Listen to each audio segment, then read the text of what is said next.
Okay, dito tayo ngayon sa Taal Street. Royal Valley, Bangkal, basta Talomo, Barangay Talomo, Talomo District, Davao City.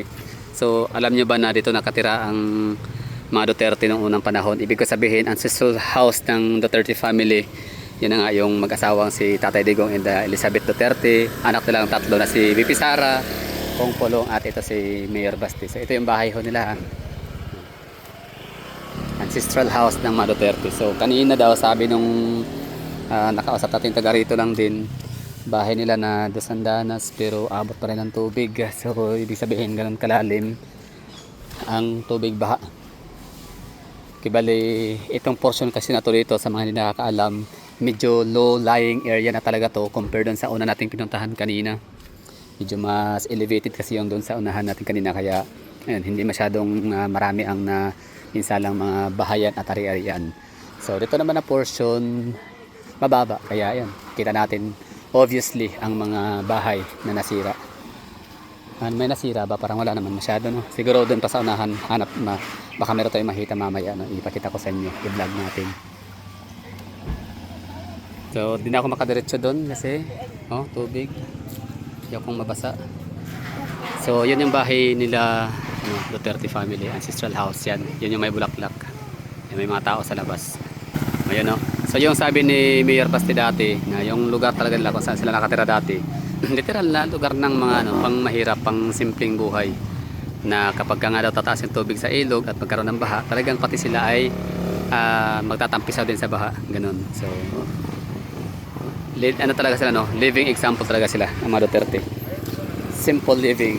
Anyway, so balik tayo dito tayo makakadiretso doon, pero sa unahan pa niyan looban maraming mga bahayan. Di ko alam kung nasira ba talaga, pero wala di ko kayang puntahan. Wait lang, kaya ba natin? Kayanin? Sige na, go. Kaya na yan. Wala, di ko talaga kaya. Sorry this time, failure tayo. So basta maraming bahayan dyan sa unahan, sa dulo pa dyan. Tapos ngayon, labas na tayo para punta tayo dun sa may tulay ng Taal. Dili yata. Ay, dili na, Brad. Di ko sure ha, di ko sure. Kay Brad na iniyak ka ng mga kuan, Mabalay, no? Oo.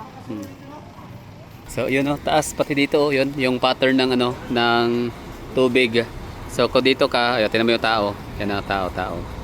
Basta lagpas tao. So hindi ka pwedeng maglakad lang dito kapag kagatong baha. So dapat ay tawag nito, nakalangoy. Kasi meron ng sinro, ano ba to? Mangunguha to ng basura. Oo. Garbage truck. So napuntahan natin yung lugar nila Tatay Digong, Taal Street. So diretso tayo dito sa unahan at meron ditong diki. Ayun, kita na natin yung ilog dito na portion.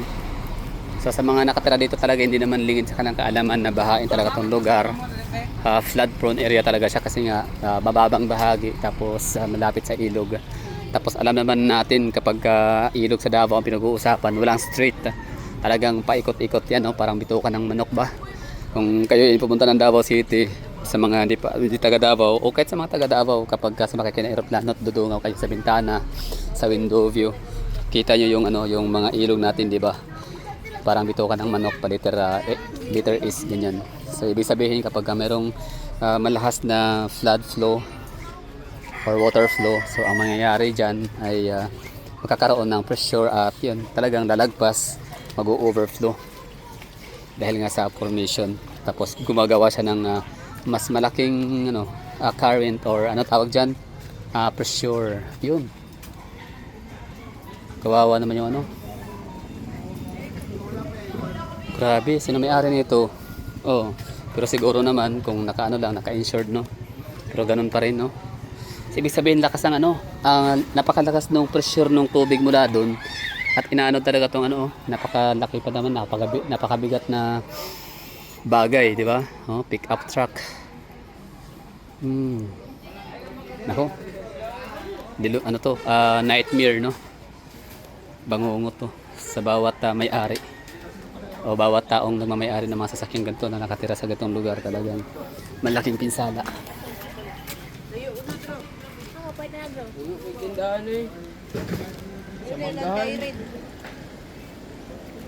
So ito na yung pinaka, hindi siya parang kanal.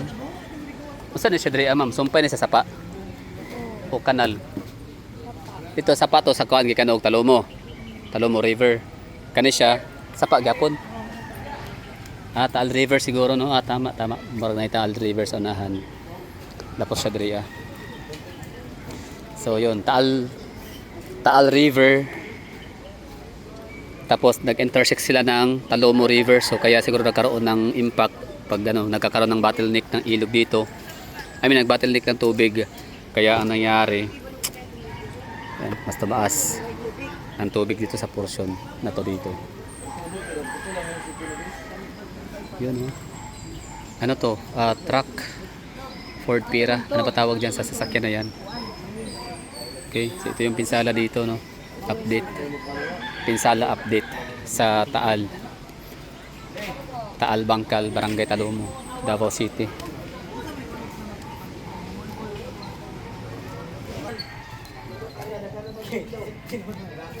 So may mga bahayan dito din marami. Pero wala namang nasira so far.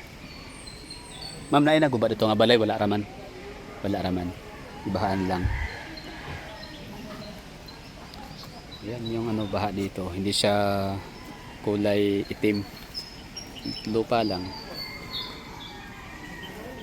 Syudad pa to Urbanized area, maraming tao. Pero hindi talaga ganun kadilim, dumi yung baha.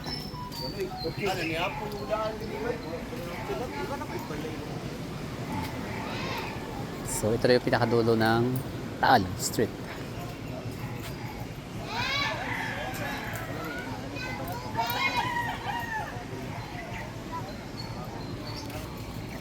Bulusan, tas may diki. Ayun yun yung papuntang Talomo. Bukana ng Talomo.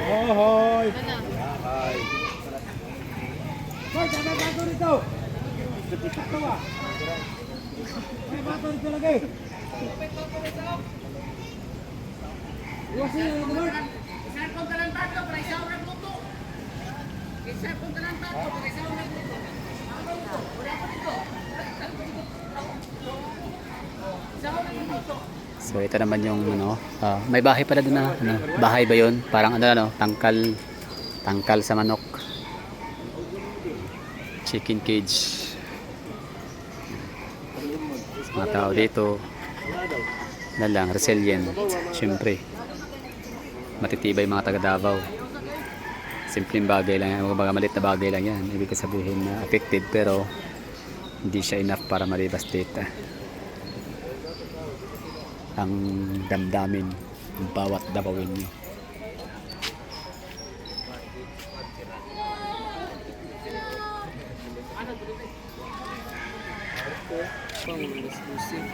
Alas 12 sa gabi. Mga alas 5, alas 6. Kusog na kayo gano'n. Kusog ang iyahang kuan, ana? Asa mas kusog dito gikan o gikan diri Asing ko asa mo ba na gabi Alas yung balay lang. Dili lagay nagtambay-tambay lang. Kani. Sa oras na gianod. Alas 12 naman ata. Taga diri o sa layo na lugar ang gikan. Dito ato na itulay. Layo agi may gawa siya nagihan nga kuan, wa siya nagihan nga mga balay-balay.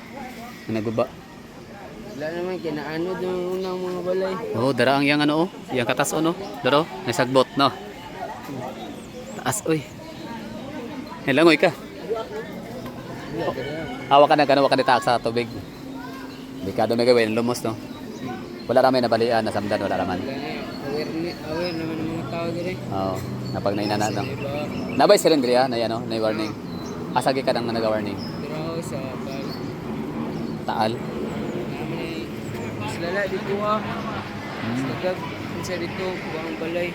Kani kay bulusan ni diri Matutom. Matutom. Asang kani? Ang kani diri kani Manitaal di ba?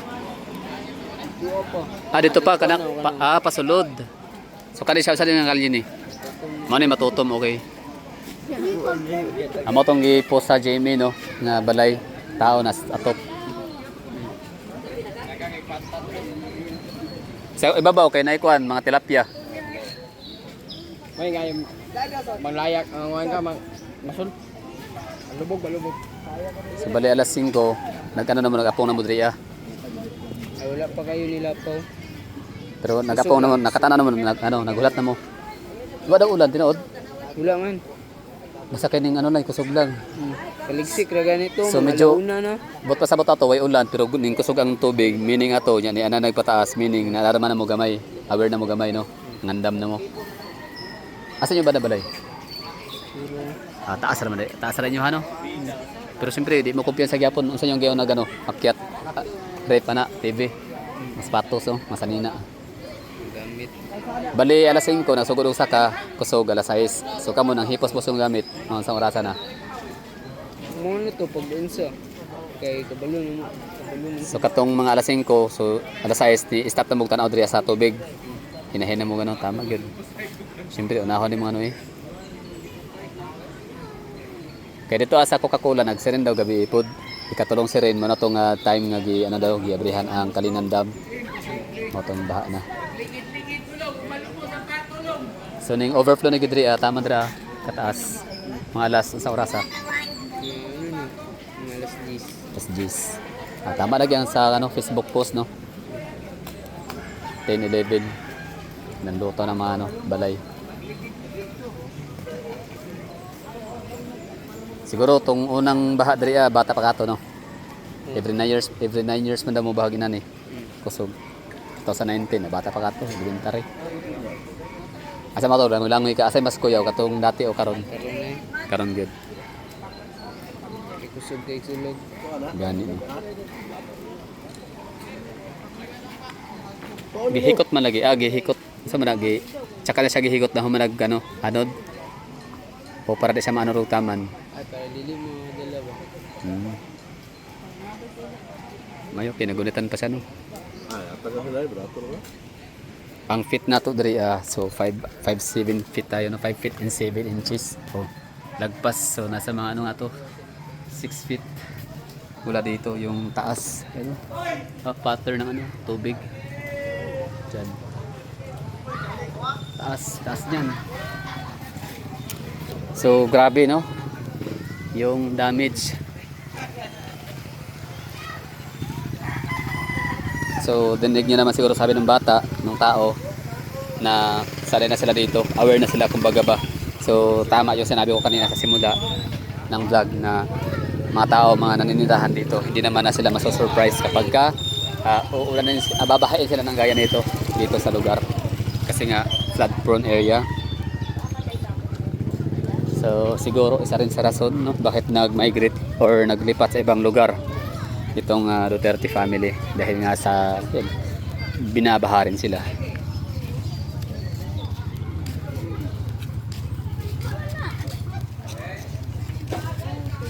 Okay, so ito pala ay Totom Street. Ang Taal pala dito, yan. So literal na lugar nila Tatay Digong talaga, Taal Street.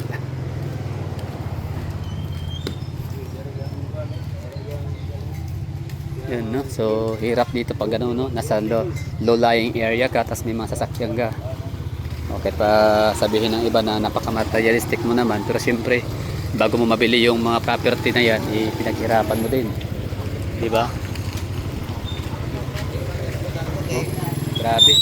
Damage is real.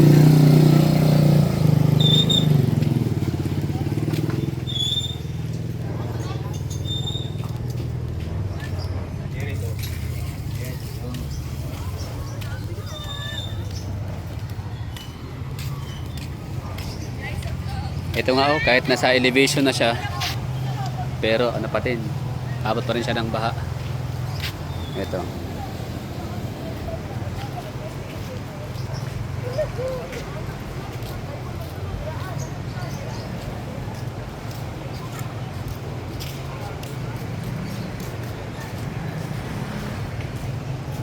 May aeroplano pa. Tura-tura, ano yan, fighter jet. Anyway, sabay tayo sa pang thumbnail natin ito. Ayan.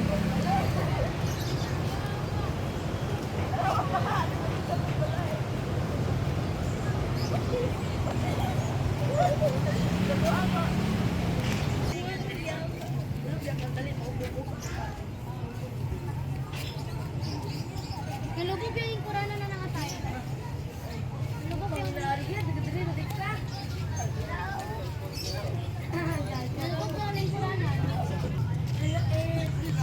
Okay, so punta tayo doon sa pinakahuling portion ng vlog natin. Doon ko kayo dadalhin sa Tulay.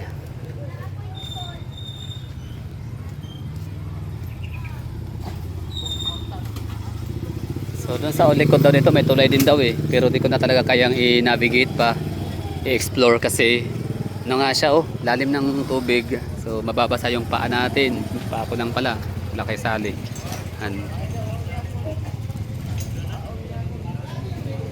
So dito na tayo muna. On Sapay Answer Matic 93.9 IFM. So far ito pala yung nakita natin dito na news.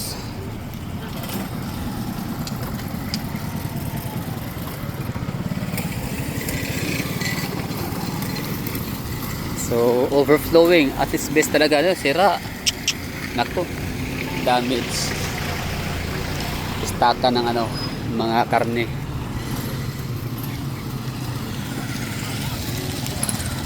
Yun, tindahan no. Kawawa. Pag ganito talagang ano no, mga trahedya, pinaka-apektado din, malala yung mga maliliit na mga negosyante natin na mga kababayan.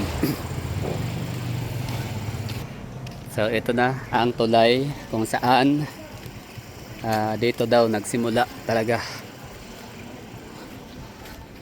yung pag-wash out ng tubig, kung saan umanod or nag-anod nung mga sasakyan doon sa pinakadulo. Kantahan, malubong na bigyan niya abe. Lalo pa yan.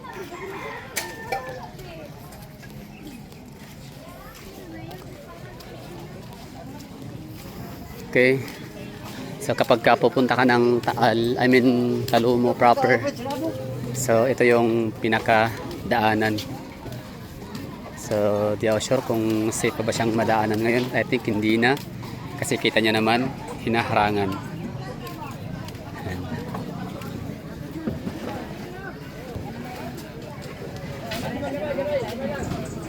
Yan, kagawa na ano natin, PSSO. PSSO means Public Safety and Security Office.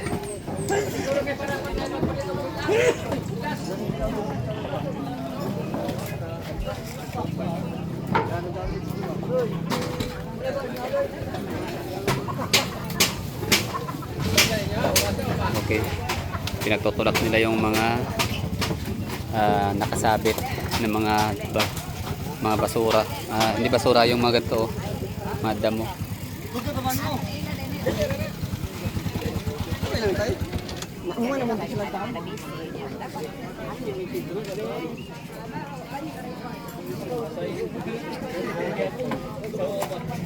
So safe pa naman palang ano daanan. Siyempre metal ha. Di basta-basta ano, tibay ito. Bantay dagat ang mga dito at saka PSSO. Mga bahayan din dito marami oh.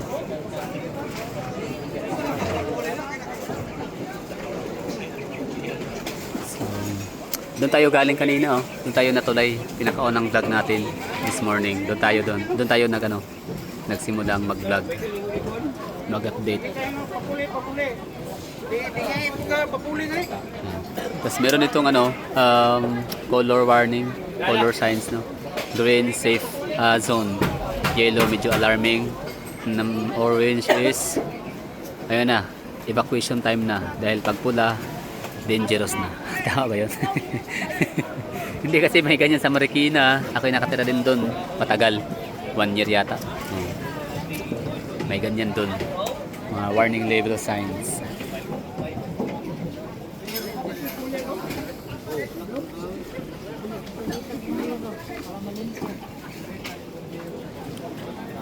Yan no? So dito talaga tinambak yung mga mga punong kahoy galing sa malayo, sa ibabaw to, sa may Talumo, Mount Talumo. Abot dito mga troso. Buti na lang no, hindi uso ang illegal logging sa Davao City, or else maraming troso dito no, nagawa ng illegal logging.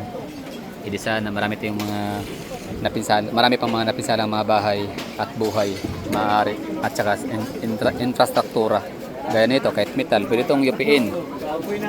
Lakas ba naman ng tubig?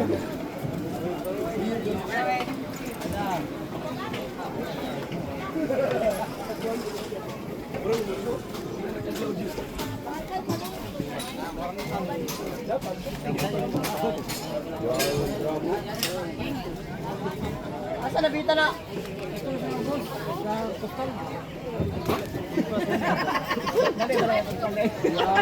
Ay, tig naman. Lutang dagat.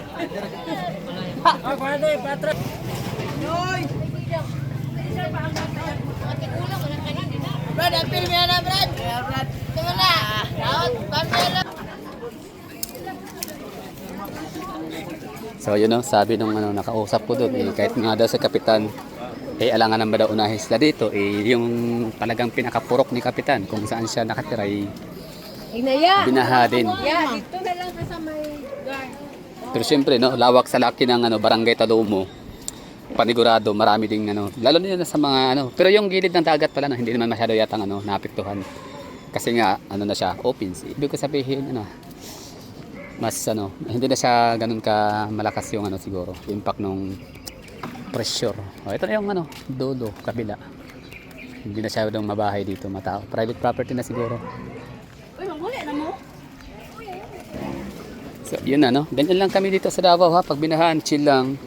Oo, need namin siyempre ng ng aid. Siyempre, we still have government, no? So, isa yon sa mga trabaho nila na kumustahin, unang-una, kumustahin ang mga kababayan na salanta. Tapos pangalawa ay tawag nito. Tingnan, no? Survey. Tingnan kung anong pwedeng maitutulong nila. Ayuda. Temporarily. So, yun nga yung natin kanina nakasalubong na sasakyan na puti. Nakaputi na sasakyan, sabi niya pupunta siya sa lugar, magbit, meron siyang dalang pagkain kasi kapatid niya andun, nabahaan, kahit pa nakasikan andana, still nasira yung mga gamit, mga pagkain dun sa ground floor, kaya wala silang pagkain, so kailangan lang puntahan para makain. Tapos meron silang dalang extra para yung pinakadikit ng bahay maambunan na rin. So yun ang natin dito, update. Sana ay nagustuhan nyo, sana meron kayo nakuhang mga istorya ganap sa lugar. Ingat!